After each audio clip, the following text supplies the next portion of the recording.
Hello everyone, D pharmacy second year वाले बच्चे, आप लोगों का जो सब्जेक्ट है फार्मास्यूटिकल केमिस्ट्री, आज हम उसके जर्नल इंट्रोडक्शन के बारे में पढ़ेंगे।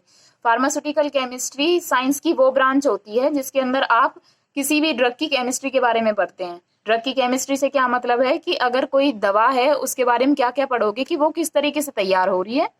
सेकेंड, केमिकल नेचर क्या है उसका, हवा के कांटेक्ट में आने पे जैसे कोई दवा अपना कलर खो देती है या फिर लाइट पड़ने पर वो अपना टूट जाती है। कंपोजिशन का मतलब है कि वो किस किस चीज से मिलकर बनी हुई है। स्ट्रक्चर, उसका केमिकल स्ट्रक्चर कैसा होता है, केमिकली कैसी होती है दिखने में, जैसे बेंजीन की रिंग ऐसे होती है, बेंजीन ऐसे दिखाई देती है, केमिकल स्ट्रक्चर उसका ये होता है। ठीक उसी प्रकार से कोई भी जो दवा है जिसके बारे में हम पढ़ रहे हैं उसका केमिकल स्ट्रक्चर क्या होता है। मेथड ऑफ क्वालिटी कंट्रोल, कोई दवा हमने बनाई है उसके अंदर क्या इम्प्योरिटीज हैं वो टेस्टिंग के लिए जाती है, और टेस्ट होने के बाद क्या होता है कि हम उसे कौन सी कंडीशन देते हैं स्टोर करने के लिए। मान लो कोई चीज ऐसी है जो लाइट पड़ने पर टूट जाती है तो हम उसे लाइट रेजिस्टेंस कंटेनर के अंदर रखेंगे। फिर उसके बाद आती है उसकी यूजेस की वो दवा कौन सी बीमारी को ठीक करने के काम में ली जा रही है। हमारी जो ड्रग होती हैं वो क्या काम करती हैं, हमारी कोई भी हमें डिसीज वगैरह हो जाती है उसकी रोकथाम के लिए, या फिर मान लो कोई भी बीमारी है उसको होने से पहले ही रोक देती है। प्रोफाइलैक्टिक, प्रोफाइलैक्टिक का मतलब होता है चूज करना, कि हमें कोई भी बीमारी हो जाती है तो हम उस बीमारी को ठीक करने के लिए कौन सी दवाइयों को चूज करते हैं जिससे कि वो ठीक हो जाए। जैसे फॉर एग्जाम्पल आपकी एक बीमारी होती है जिसे हम टीबी कहते हैं, टीबी के लिए रिफेम्पसिन, स्ट्रेप्टोमाइसिन जैसी दवाइयां यूज की जाती हैं जिससे कि टीबी को क्योर किया जा सके। फार्मास्यूटिकल केमिस्ट्री क्या करती है, किसी दूसरे के साथ मिलकर काम करती है जिससे कि वो डिजायर रिजल्ट दे पाए। सेकंड आता है मेडिको बायोलॉजिकल डिसिप्लिन। इससे क्या मतलब आता है कि मतलब माइक्रो ऑर्गेनिज्म वगैरह को, ऐसी चीजों को यूज करके दवाइयां बनाई जाएंगी किसके लिए, ह्यूमन यूज के लिए, जिससे कि जो इंसानों में जो भी बीमारी हो रही है उसको क्योर करने के लिए, ह्यूमन को बेनिफिट देने के लिए काम में आ सके।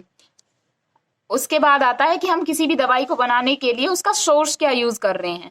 According to the source, source से क्या रहेगा कि कोई भी जो हम दवाई बना रहे हैं उसका मेन ओरिजिन क्या है, वो चीज निकल के कहाँ से आ रही है, जन्म कहाँ से ले रही है, कहाँ से प्रोडक्शन हो रहा है उसका। तो यहाँ पे 5 सोर्स दिखाए गए हैं। पहला है मिनरल, दूसरा plant, animal, micro organism, synthetic drug. Mineral जैसे हमारे गोल्ड, सिल्वर, कॉपर होते हैं, तो इसमें एग्जाम्पल में दिखा रखा है गोल्ड, कॉपर एंड मरकरी, और जो उनके साल्ट होते थे पहले जमाने में हम इनको यूज करते थे किस लिए, थेरापेटिक एजेंट की तरह, थेराप्यूटिक एजेंट की तरह, जैसे कि हमारी बॉडी पे कुछ भी वो काम करेंगे किसी पर्टिकुलर ट्रीटमेंट के लिए जब हम उसे यूज कर रहे हैं। जैसे कि गोल्ड है, अर्थराइटिस के लिए गोल्ड यूज किया जाता है। अर्थराइटिस क्या होता है, आपने सुना होगा गठियावाई के बारे में जिसे हम गाउट बोलते हैं। जैसे हमारी हड्डियां हैं उनमें पेन होने लगता है, वो स्टिफनेस मतलब वो टफ हार्ड हो जाती हैं और रेडनेस उस पर दिखाई देने लग जाती है, स्वेलन हो जाती है उसके अंदर।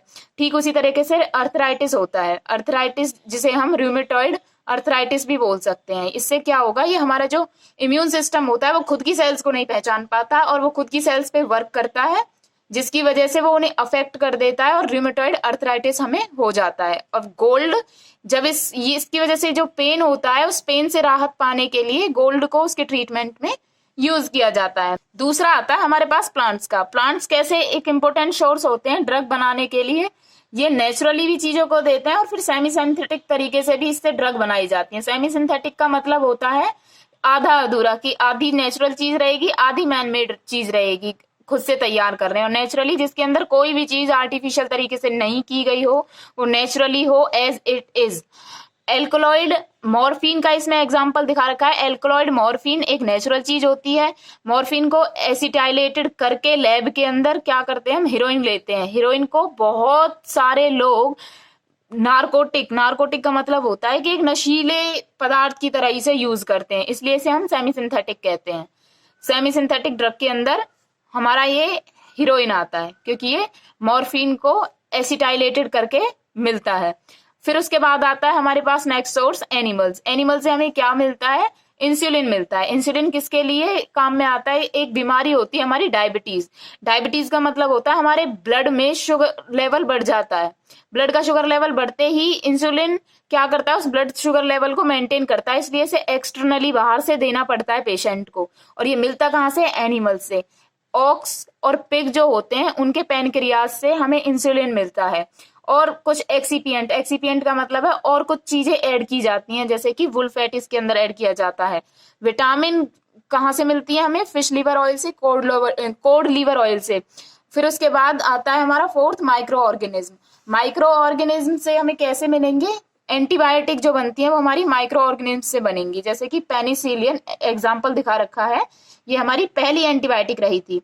बहुत सारी दवाइयों को हम लैब के अंदर प्रिपेयर्ड करते हैं, for example aspirin, sulphonamide, salbutamol, chloroquine etcetera. आप इस बुक के अंदर क्या पढ़ने वाले हो कि कोई भी ड्रग है उसका केमिकल स्ट्रक्चर आप पढ़ोगे, उसकी प्रॉपर्टीज के बारे में पढ़ोगे, उस जो ड्रग है वो जिस साल्ट से बनाई जा रही है वो साल्ट दिखने में कैसा है, उसका टेस्ट कैसा है, उसका अपीयरेंस मतलब उसके अंदर कलर, स्मेल, ऑर्डर, उसकी सारी चीजें आने वाली हैं। स्टोरेज कंडीशन, उसे किस स्टोरेज कंडीशन देनी पड़ेंगी, air tight container, well close container, light resistant container.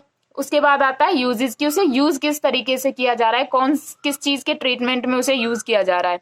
अब फार्मास्यूटिकल फॉर्मुलेशन का मतलब ये है कि हम जो दवाइयां बना रहे हैं उसमें क्या रहेगा कि वो आईपी और बीपी के लिखा हुआ दिखाई देगा आपको। जैसे मान ली कोई टेबलेट है, ऑइंटमेंट है, उसमें आईपी और बीपी लिखा हुआ दिखाई देगा। आईपी का मतलब होता है इंडियन फार्माकोपिया, बीपी का मतलब होता है ब्रिटिश फार्माकोपिया।